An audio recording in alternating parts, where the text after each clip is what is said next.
Bismillahirrahmanirrahim. Assalamualaikum warahmatullahi wabarakatuh.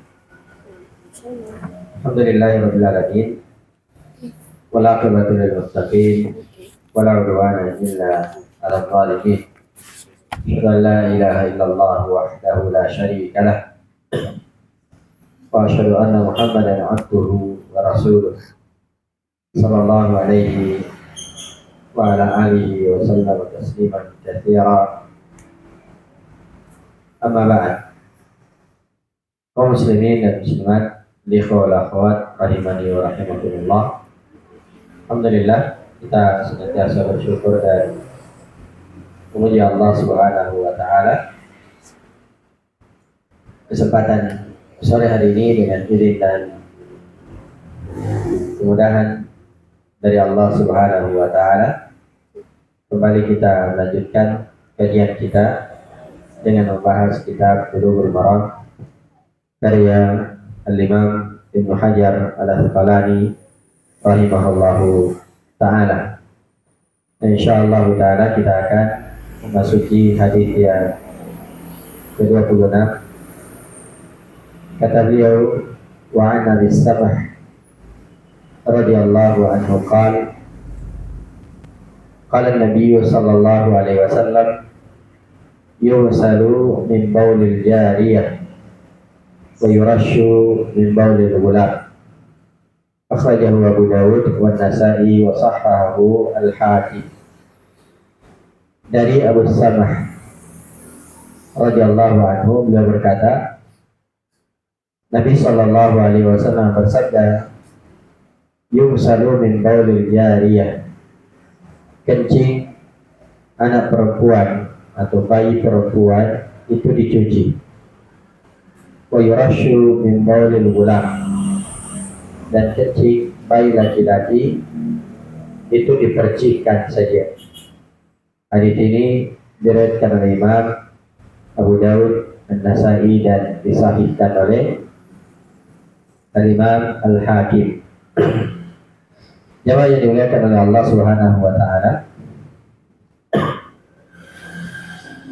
Hadis ini adalah hadis yang menunjukkan kepada kita tentang tata cara membersihkan najis bayi laki-laki dan bayi perempuan. Jadi kencing bayi laki-laki itu tetap dianggap najis, dan itulah yang disebutkan oleh para ulama dengan istilah najis mukhaffafah, najis yang ringan. Ya, najis yang ringan. Sebagaimana yang telah kita sebutkan di beberapa pertemuan sebelumnya, bahwasanya najis itu terbagi tiga. Pertama ada najis mughallazah, ya, najis yang berat seperti najis air liur anjing. Yang kedua ada najis mutawassithah, najis yang pertengahan seperti kencing, kotoran manusia, bangkai dan selainnya. Dan yang ketiga ada najis mukhaffafah, najis yang ringan. Itulah kencing bayi laki-laki. Jadi bayi laki-laki kencingnya tetap najis, hanya saja cara membersihkannya berbeda dengan ya najis yang lain. Nah, maka di sini ya disebutkan oleh para ulama, ya, yughsalu min baulil jariyah, yakni yughsalu ada najis alladhi kharaja minal jariyah, ya, yaitu najis yang keluar dari anak perempuan itu dicuci. Wa yurashu min baulil ghulam. Ar-rasyu huwa at-takatsuru bihaitsu yatasaqatu al-ma'. Yang dimaksud dengan ar-rash itu adalah dipercikkan sehingga tersebar.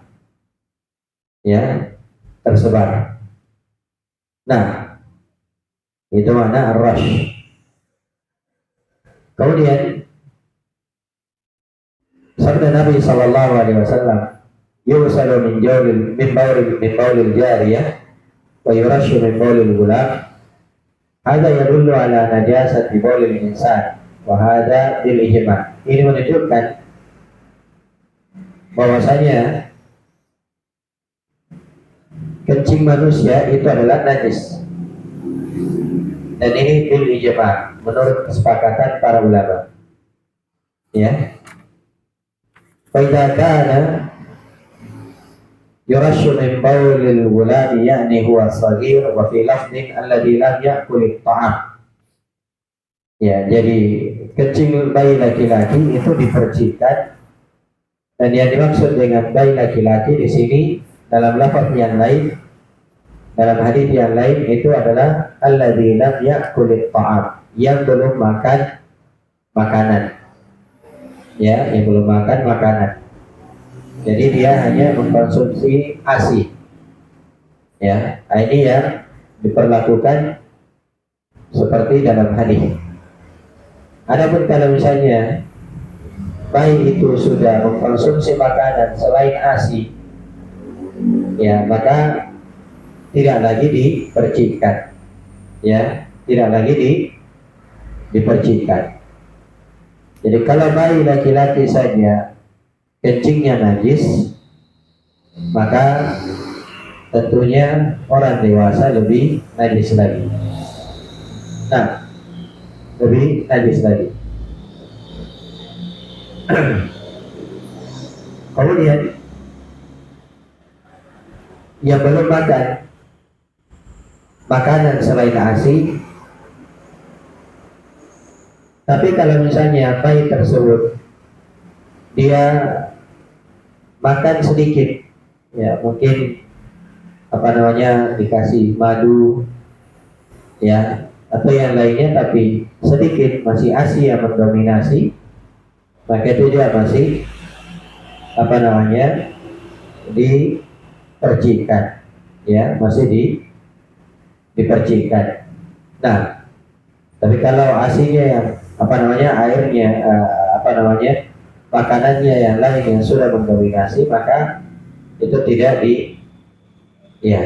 dipercikkan lagi, tapi dia dicuci juga sebagaimana najis yang lain, ya sebagaimana najis yang lain.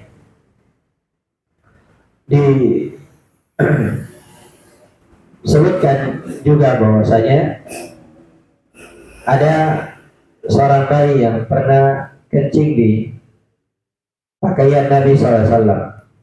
Nabi SAW mengambil bayi tersebut, kemudian dia gendong atau dia pangku, ternyata bayi itu kencing.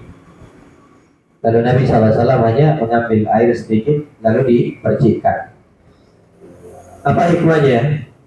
Ya, ini akan disebutkan nanti di faedah. Karena itu beberapa faedah yang bisa dipetik dari hadis ini. Yang pertama, yu'khadhu minal hadis anna al-asla fi ahkamil ghulami wal jariyah sawa. Nah, diambil dari hadis ini,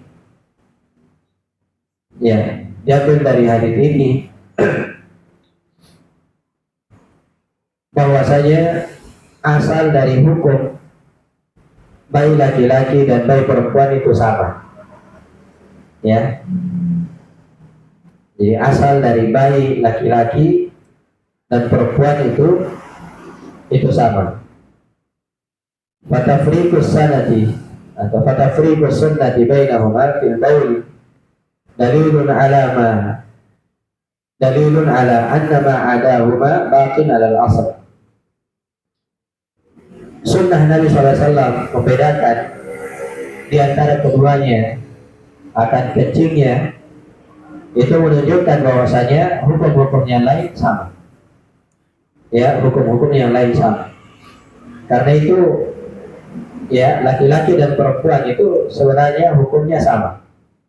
Ya, hukumnya sama selama tidak ada dalil yang membedakannya. Selama tidak ada dalil yang membedakannya, cara ibadahnya sama, ya sholatnya sama antara laki-laki dengan perempuan, puasanya sama antara laki-laki dengan perempuan, ya.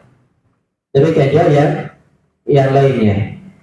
Kecuali ada dalil yang membedakan antara laki-laki dengan perempuan.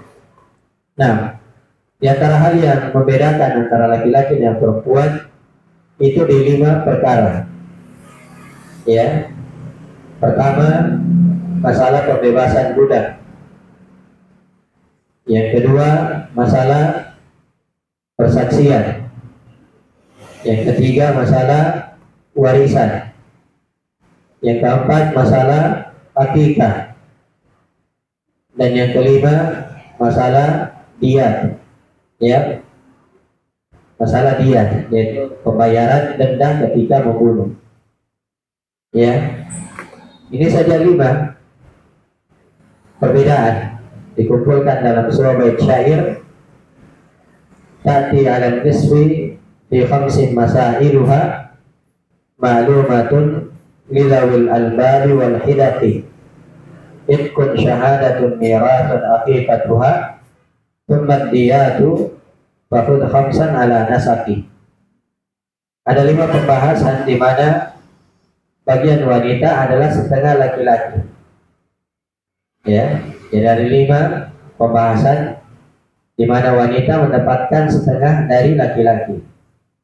Itu dimaklumi oleh orang yang memiliki akal dan pandangan yang tajam. Pertama, ikut pembebasan budak. Yang kedua, syahadatun, persaksian. Ya, karena kalau persaksian itu ya 1 laki-laki 2 perempuan. Demikian juga yang ketiga, mirathun, warisan. Ya, warisan. Kemudian akikah. Ya, akikah juga beda antara laki-laki dengan perempuan. Kemudian diyat. Ya, pembayaran denda seperti kalau membunuh. Nah, selain dari itu ya sama, pahalanya juga sama. Ya, pahalanya juga sama. Laki-laki melakukan amalan soleh, perempuan melakukan amalan soleh, dibalas sama balasannya. Ya, Allah Subhanahu wa taala berfirman, "Man 'amila shalihan min dzakarin aw untha wa huwa mu'min, falanuhyiyannahu hayatan thayyibah." Siapa yang melakukan amalan saleh dari kalangan laki-laki dan perempuan dalam keadaan beriman, maka kami akan berikan ya kehidupan yang baik. Jadi umum, sama antara laki-laki dan perempuan. Nah, ini yang pertama. Kemudian yang kedua,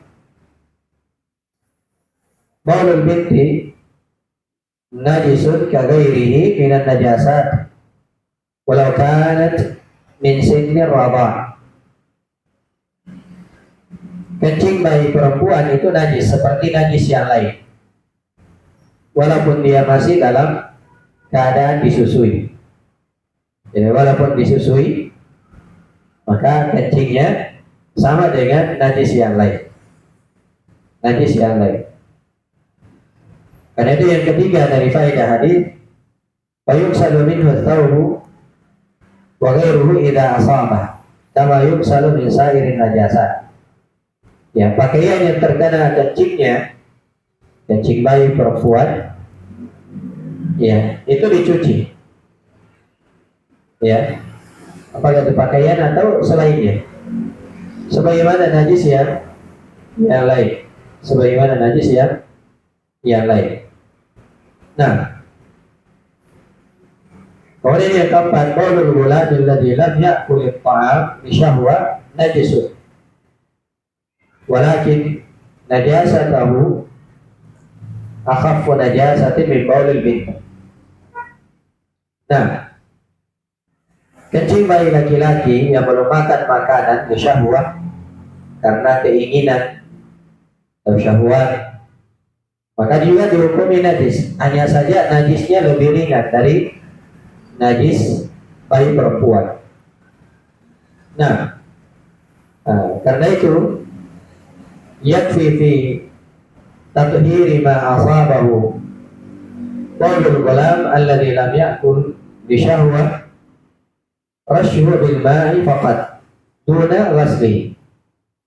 Karena itu cukup ketika membersihkannya, ya, ketika membersihkan apa yang tertimpa dari kencing bayi laki-laki ini yang belum makan makanan karena syahwat, ya, karena keinginannya, maka cukup dengan memercikkan air saja tanpa mencucinya, ya, tanpa membersihnya. Nah, kemudian para ulama menyebutkan hikmahnya atau rahasianya, ya. Bahasan ulama fi sirri alladhi min ajlihi hasal at-tafriq baina baulil ulam wa baina baulil jariyah. Para ulama membahas rahasia. Apa rahasianya? Apa hikmahnya sehingga terdapat perbedaan antara kencing bayi laki-laki dengan bayi perempuan.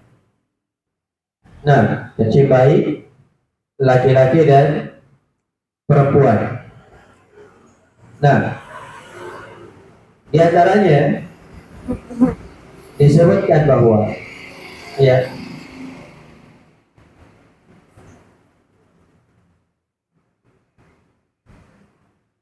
kencing bayi laki-laki itu biasanya tersebar, ya, biasanya tersebar, ya. Beda dengan bayi perempuan. Kalau kencing bayi perempuan itu, ya, dia hanya di satu tempat saja, ya. Sehingga kalau kencing bayi laki-laki tersebar, maka itu biasanya agak sulit, ya, biasanya agak sulit. Ini tidak tahu di mana, yang mana yang terkena. Maka cukup dipercikkan saja. Karena itu berlaku kaidah al-masyaqqatu tajlibu taysir. Hal yang mendatangkan kesulitan itu justru, atau hal yang sulit itu justru mendatangkan kemudahan. Ya, kesulitan itu justru mendatangkan kemudahan. Nah, ini yang pertama. Karena kencing bayi laki-laki itu biasanya tersebar kemana-mana. Ya, adapun bayi perempuan itu tidak. Kemudian rahasia yang lain, ya, atau hikmah yang lain, bahwasanya kencing bayi perempuan itu lebih bau dibandingkan kencing bayi laki-laki, ya, lebih tajam baunya dibandingkan dengan kencing bayi laki-laki, ya. Karena itu kalau bayi laki-laki dipercikan itu sudah cukup, ya, sudah cukup. Adapun kalau kencing bayi perempuan, nah itu kalau tidak dicuci biasanya, ya, akan tetap bau. Nah, dan ada hikmah-hikmah yang lain yang disebutkan oleh para ulama. Wallahu ta'ala a'lam.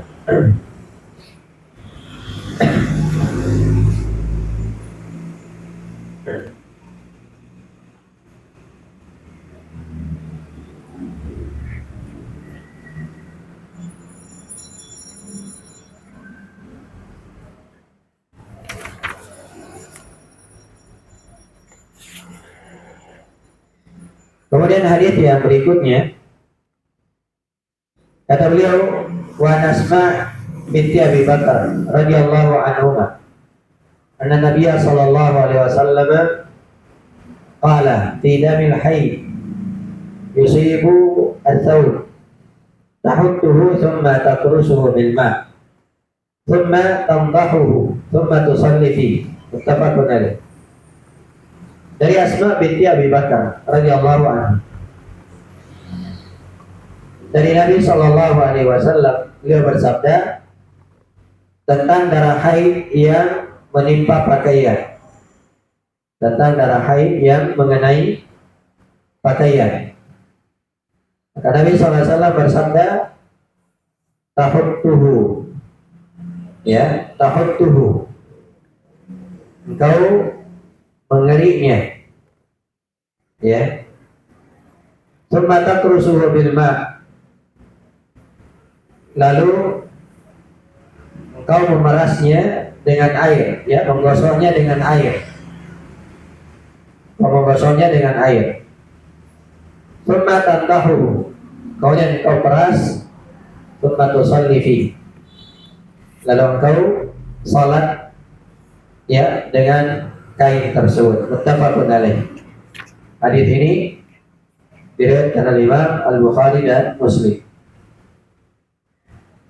Jadi ini petunjuk Nabi SAW tentang cara membersihkan darah haid, ya, tentang cara membersihkan darah haid. Dan insya Allah, ya, pembahasan tentang haid ini akan ada bab tertentu nanti yang dibahas oleh para ulama. Dan itu termasuk, kata para ulama, bab yang paling rumit, ya, bab yang paling rumit.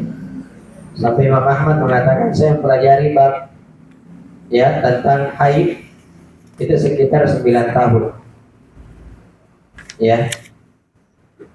Mungkin mudah kalau perempuan itu memiliki kebiasaan yang normal, yang rutin, ya, misalnya haidnya hanya 6 hari saja setiap bulan, ya, setiap bulan dia haid 6 hari, ya, haid 6 hari, maka ini mudah, ya, ini mudah.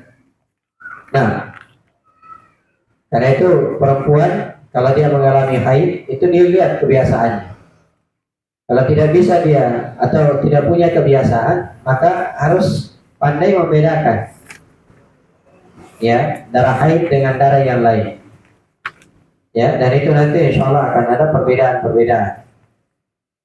Nah, ya, kalau dia tidak punya kebiasaan, ya harus pandai membedakan mana darah haid, mana darah istihadah, mana darah yang lain. Nah, kalau tidak bisa juga, itu yang buat rumit. Tidak punya kebiasaan, ya, kadang haidnya 5 hari, kadang haidnya 6 hari, kadang haidnya 7 hari. Nah, ini yang rumit, ya, ini yang rumit. Tapi insya Allah akan ada pembahasannya nanti di bab haid. Jadi Nabi SAW memberikan penjelasan tentang cara membersihkan darah haid. Kata beliau, kerik, setelah itu gosok dengan air, setelah itu peras, ya. Setelah itu kamu bisa sholat dengannya, ya, kamu bisa sholat dengannya. Ya, kita baca hadis yang berikutnya, karena ini ada kaitannya. Kata beliau, an Abi Hurairah radhiyallahu anhu, qalat Khawlah, dari Abu Hurairah radhiyallahu anhu, beliau berkata, Khawlah bertanya kepada Nabi SAW, ya Rasulullah, fa'ilam yadhhabid dam, ya, wahai Rasulullah, bagaimana kalau darahnya tidak hilang? Maksudnya sudah dikerik, sudah digosok, sudah diperas, sudah dicuci, tapi masih ada bekasnya, ya. Kata Nabi SAW, yakfikil ma', cukup kamu dengan menggunakan air. Artinya lakukan yang 3 tahap tadi, ya, siram, wala yadurruki atharuhu, ya, adapun bekasnya tidak berbahaya, ya, maksudnya tidak ada masalah. Kalau masih ada bekasnya, mungkin ada bekas-bekasnya, mungkin ada berwarna, ya, maka itu tidak bermasalah. Akhrajahu Tirmidzi wa sanaduhu dhaif. Nah, hadis ini diriwayatkan oleh Imam At-Tirmidzi dengan sanad yang dhaif. Kita lihat jemaah yang dimuliakan oleh Allah Subhanahu wa taala, apa yang disebutkan oleh Al-Imam Ibnu Hajar di sini di hadis yang ke-27, ya. dari pembahasan-pembahasan sebelumnya dan pembahasan yang ada sekarang ini, para ulama menyebutkan, termasuk Imam Ibnu Hajar di sini menyebutkan bahwasanya najis itu terbagi tiga. Najis itu terbagi tiga. Pertama, najasatul jamadat. Najis berupa benda padat. Ya, najis berupa benda padat. Seperti bangkai, ya, atau yang lainnya dari najis berbentuk benda padat. Nah, yang kedua najasatul hayawanat, najis hewan, ya, seperti liur anjing. Nah, dan yang ketiga najasatu ma yakhruju minal insani min najasat. Ya, najis yang keluar dari manusia. Ya, jadi ini tiga jenis najis. Ya, najis berupa benda padat, yang kedua najis hewan, yang ketiga najis yang keluar dari manusia. Nah, dan yang keluar dari manusia itu ada dua. Ada dua. Pertama al-baul, ya, kencing, termasuk juga kotoran. Dan yang kedua adalah darah haid bagi perempuan. Dan haid ini sepakat para ulama akan najisnya. Ya, haid itu sepakat para ulama akan najisnya. Sebagaimana firman Allah Subhanahu wa taala di surah Al-Baqarah, wa yas'alunaka 'anil mahid. Ya, mereka bertanya kepada engkau wahai Muhammad tentang haid, tentang perempuan yang haid, tentang darah haid. Qul huwa adha. Katakan bahwasanya itu adalah adha, kotoran. Nah, dan ini bisa menjadi apa namanya? Patokan bagi perempuan. Ayat ini bisa menjadi patokan bagi perempuan. Ya. Nabi SAW mengatakan apa? Allah Subhanahu wa taala mengatakan qul huwa adha. Katakan wahai Muhammad itu adalah adha, kotoran.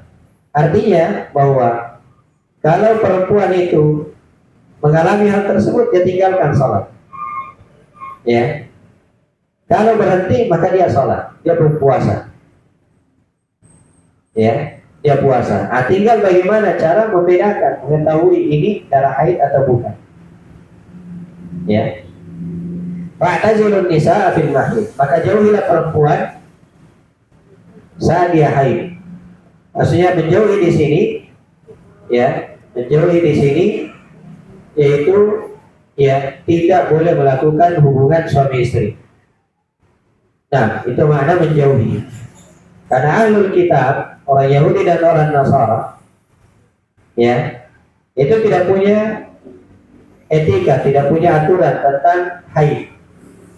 Ya, di antara mereka, ya, orang Yahudi kalau istrinya haid, maka dia buatkan kamar tersendiri.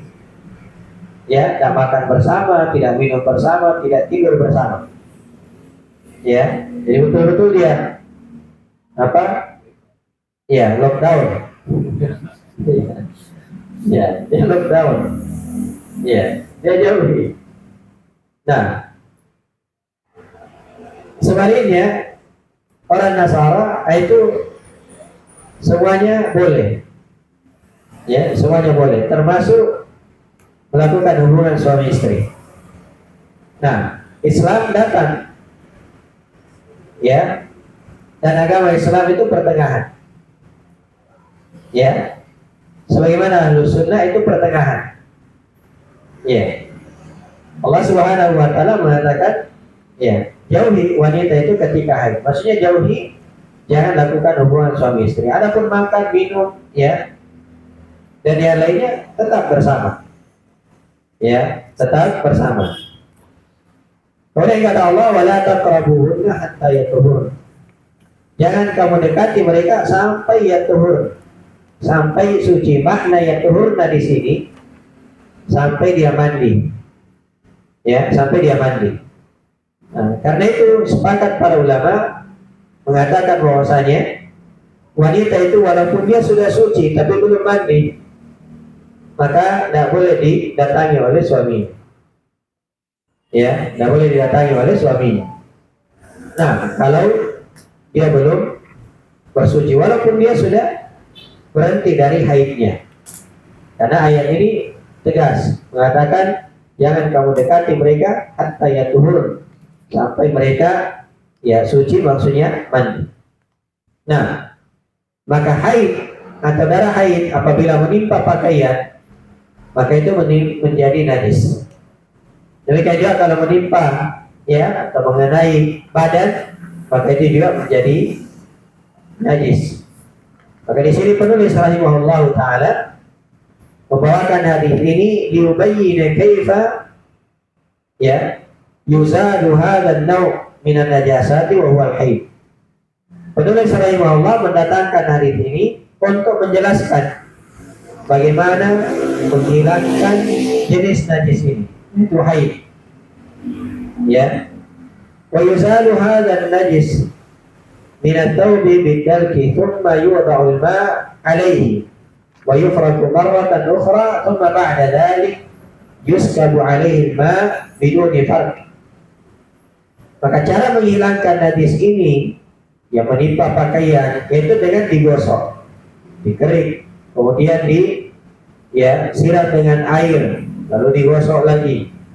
Setelah itu disiram lagi dengan air, kemudian diperas tanpa digosok. Ya. Sawa'an baqiya atharul lidari kadam aw lam yabqa atharul lidari kadam. Sama saja apakah masih tersisa bekasnya atau tidak tersisa bekasnya. Kalau sudah dilakukan 3 cara tadi, maka itu sudah bersih, sudah suci. Ya. Fahadihi sifatu izalati hadihi najasati idza waqa'at 'ala thawbi aw 'ala as-sajada mathalan wa nahwu dzalik. Maka ini cara membersihkan najis ini apabila menimpa pakaian atau karpet, sejadah, atau yang lainnya, atau yang lainnya.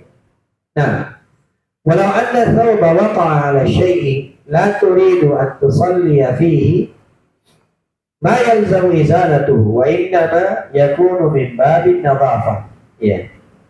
Jadi kalau misalnya kain itu tertimpa darah haid yang tidak dibutuhkan, tidak dipakai untuk sholat, tidak dipakai untuk sholat, maka tidak mesti langsung bersihkan seketika. Tapi kalau itu misalnya dibersihkan, itu artinya mimbawi nadhafah.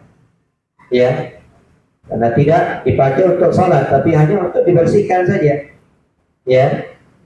Hanya untuk dibersihkan saja. Misalnya, law anna imra'atan ittakhadhat malabisa khassah bil haidi wa fiha syai'un min ad-dami huna, kalau misalnya ada perempuan dia punya pakaian tersendiri, pakaian khusus yang dipakai untuk haid. Ini kalau di masa dahulu, kalau di masa sekarang kan semuanya sudah sudah mudah. Anak bayi sudah pakai popo, perempuan pakai pembalut misalnya kalau dia haid. Tapi kalau di masa dahulu tidak seperti itu. Mereka punya kain tersendiri. Maka dikatakan bahwasanya tidak mesti langsung dihilangkan. Kenapa? Karena dia tidak pakai untuk sholat. Tidak pakai untuk sholat. Adapun kalau dia memakai sholat, maka dia harus menghilangkan dengan segera supaya dia pakai sholat. Sebenarnya di sini kata Nabi SAW, bahwasanya engkau menggosoknya, mengeriknya, menggosoknya, kemudian memerasnya, lalu engkau sholat dengannya. Dan ini menunjukkan bagaimana kehidupan para sahabiat. Mereka serba terbatas. Bukan hanya masalah makanan. Bukan hanya masalah makanan. Tapi masalah pakaian pun mereka sangat terbatas. Ya, kain yang dipakai untuk tidur, ya, untuk haid, itu juga yang dipakai untuk sholat. Ya, untuk sholat. Dan sudah berlalu pembahasan kita bahwasanya kalau seorang itu memakai pakaian, kemudian ada bekas-bekas, ya, apakah itu bekas makan, ya, atau bekas seperti mani, atau bekas haid, maka itu bukan celaan. Ya, itu bukan hal yang tercela kalau dia memakainya. Ya, sebagaimana Nabi SAW, ya, beliau memakai pakaian yang baru saja dicuci oleh, ya, beliau, ya, belum kering, dipakai oleh Nabi SAW keluar untuk sholat. Nah,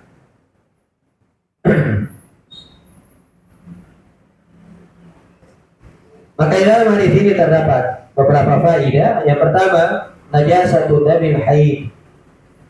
Ya. Najisnya darah haid. Wa annahu la yu'fa an yasiri. Dan tidak dimaafkan walaupun sedikit. Jadi walaupun sedikit tetap harus dicuci, harus dibersihkan. Fatajibu izalatuhu min ats-tsawbi wal badan wa ghairihima mimma yajibu tathiru.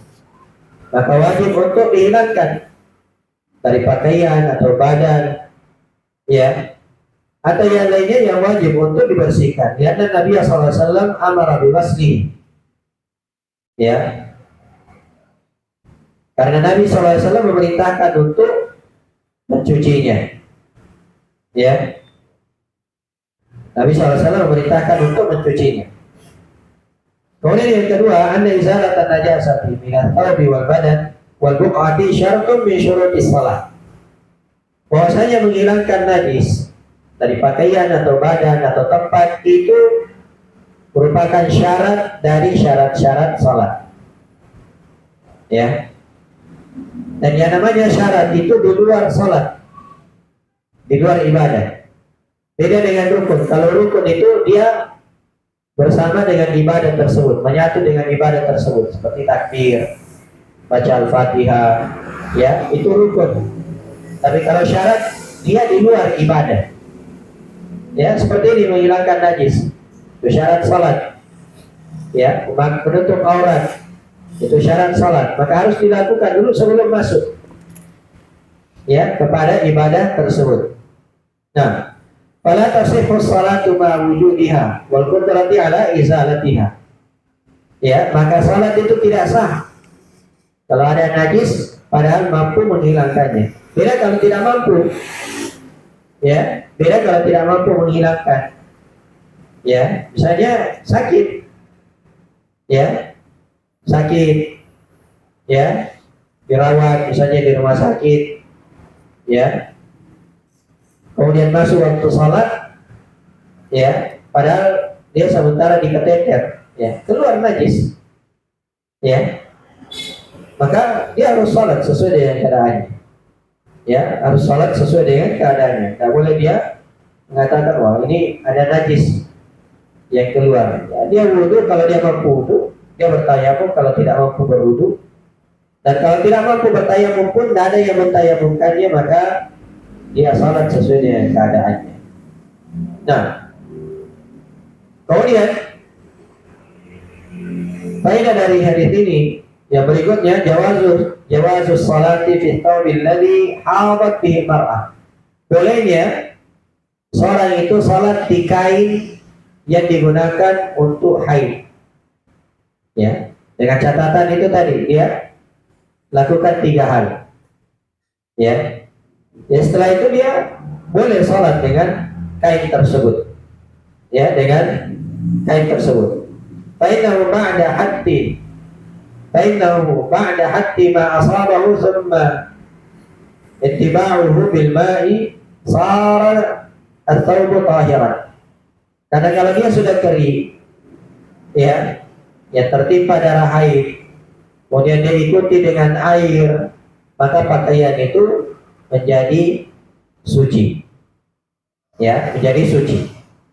Nah ini, ya, apa namanya, petunjuk Kemudian ya ada faedah yang lain juga bahwasanya amma badanul mar'atil haid ya wa irquha wa nahwu fatahir ya. Adapun badan wanita yang haid, demikian juga keringatnya dan selainnya itu suci. Ya. Jadi wanita yang haid badannya suci. Ya, keringatnya juga suci. Ya. Faina lam tu'mar bi ghusli thawbi haidha illa ma asabahu min buqa'i damil haid. Karena perempuan itu tidak diperintah untuk mencuci pakaian ya haidnya kecuali yang terkena darah haid saja. Jadi kalau yang terkena keringat ya atau yang lainnya maka tidak ada masalah. Ya, sehingga wa ma adahu baqin ala asli tahara. Sehingga yang lainnya itu tetap suci. Ya, makanya ketika ya haid tetap ya suaminya boleh ya bersama dengan dia. Ya. Bersama dengan dia. Hanya saja ya yang dijauhi antara lutut dengan pusat. Ya, itu saja yang dijauhi. Nah, adapun yang lain maka itu adalah hal yang dibolehkan. Itu adalah hal yang dibolehkan. Nah, kemudian ya di dalam hadis ini juga terdapat faedah ya bahwasanya al haditsu dalilun ala anna al wajiba huwa izalatu najasati faqat. Ya. Hadis ini menunjukkan bahwasanya yang wajib itu adalah menghilangkan najisnya. Wa annahu la yushtaratu adadun muayyanun minal ghasalat. Sehingga tidak dipersyaratkan berapa kali dicuci. Ya. Jadi kalau misalnya cuma sekali ya hilang ya maka itu sudah cukup. Ya, sudah cukup. Nah, misalnya baru ya darah haidnya baru misalnya keluar kemudian disiram langsung hilang semuanya ya sudah. Ya. Tidak dipersyaratkan misalnya 3 kali cucian, 4 kali cucian, tidak. Ya. Kalau zalat bi ghaslatin wahidah ya tahuran mahal. Kalau misalnya dengan 1 kali cucian lalu hilang, maka itu artinya tempat yang terkena itu sudah suci. Ya, wa hadha huwa al-qaul rajih min aqwali ahli al-ilm. Dan ini ya pendapat yang kuat di kalangan para ulama, ya, di kalangan para ulama, ya, wallahu ta'ala a'lam. Nah, itu faedah hadis ya Asma binti Abi Bakar. Kemudian adapun hadis Abu Hurairah radhiyallahu anhu ya bahwasanya Khawlah itu datang kepada Nabi SAW dan bertanya, wahai Rasulullah, bagaimana kalau ya darahnya tidak hilang, maksudnya bekasnya? Ya, kata Nabi SAW, yakfikil ma, cukup bagi kamu untuk menyiramnya, wala yadurruki atharu, adapun bekasnya tidak berbahaya. Ya, tidak membahayakan. Nah, maka di dalam hadis ini terdapat faedah wujubul ghusli damil haid min thawbil mar'ati wa badaniha. Wajibnya seorang perempuan mencuci darah haid yang mengenai pakaian maupun badannya. Ya, mengenai pakaian maupun badannya. Dan itu yakunu ghusluhu bil ma'. Mencucinya dengan air. Ya, mencucinya dengan air. Nah, kemudian ya, faedah yang lain, anna thawba wa nahwahu idza ghusila min damil haid thumma baqiya atharu launihi fi thawb aw al badan annahu la yadurru fi kamalit tatahhur. Ya, wa la yadurru fi sihhati salati wa nahwiha. bahwasanya pakaian dan yang semisalnya apabila dicuci dari darah haid, ya, dicuci karena tertimpa atau terkena darah haid, kemudian tersisa bekas warnanya di pakaian tersebut, misalnya pakaian putihnya, ya, kalau ke pakaian hitam mungkin tidak kelihatan karena darah haid itu memang hitam, ya, dan itu diantara bedanya, perbedaan antara darah haid dengan darah yang lain. Kalau darah haid itu agak hitam, ya, darah lain ya merah, ya. Antara bedanya juga, kalau darah haid itu kalau keluar dia langsung mencair, ya, pecah, mencair, ya, dan tidak akan membeku. Beda dengan darah yang lain, ya. Kalau darah istihadah itu, ya, keluar merah, ya, lama-lama membeku, ya. Kalau darah haid tidak. Kenapa? Karena dia asalnya membeku, ya, asalnya membeku, tinggal di rahim. Setelah itu keluar langsung, ya, apa namanya, pecah, ya, dan tidak akan membeku. Nah, jadi kalau misalnya tertimpa pakaian yang warna putih, ya, kemudian sudah digosok, tak hilang bekasnya, ya, maka itu tidak membahayakan akan kesempurnaan kesucian, ya. Jadi pakaian itu sudah suci. Wala yadurru fi sihhatis shalah, dan itu juga tidak berpengaruh akan, ya, sahnya salat, ya, dan selainnya. Kemudian yang berikutnya, ya, faedah yang berikutnya dari hadis ini, samahatu hadhihi syariah wa yusruha, ya, lapangnya syariat ini,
ya.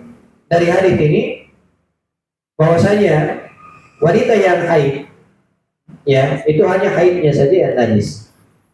Adapun yang lainnya tidak, ya, keringatnya, badannya, ya, tidak najis, ya.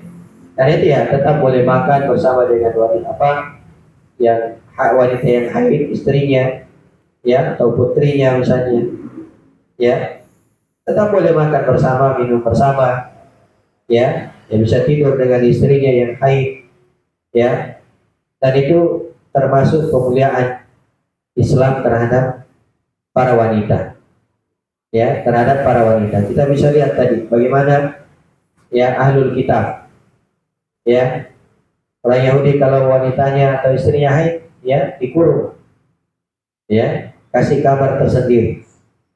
Nah, tidak makan bersama, tidak minum bersama. Ya, Islam tidak seperti itu. Ya, karena itu berbahagialah ya wanita-wanita yang masuk ke dalam Islam, ya dia menjalankan agama ini dengan baik, ya maka akan diberi pahala yang sangat besar di sisi Allah Subhanahu wa taala. Dan ada kitab khusus yang membahas, ya pembahasan khusus ditulis oleh Syekh Abdul Razak Hafizahullah taala dan selainnya tentang ya bagaimana Islam memuliakan para wanita. Ya, jadi sangat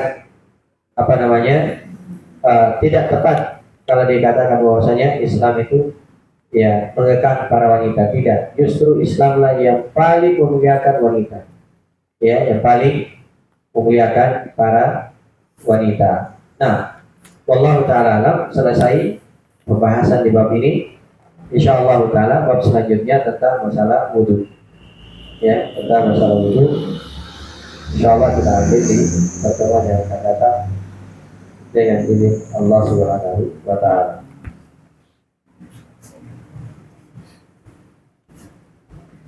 Baik, sebelum kita tutup, mungkin kalau ada hal yang ditanyakan. Nah, misalnya baik dia tidak minum ASI, tapi minum susu formula sekarang baik laki-laki, kencingnya bagaimana? Iya, tidak bisa. Hanya ASI saja. Iya. Itu artinya dia mengkonsumsi yang lain.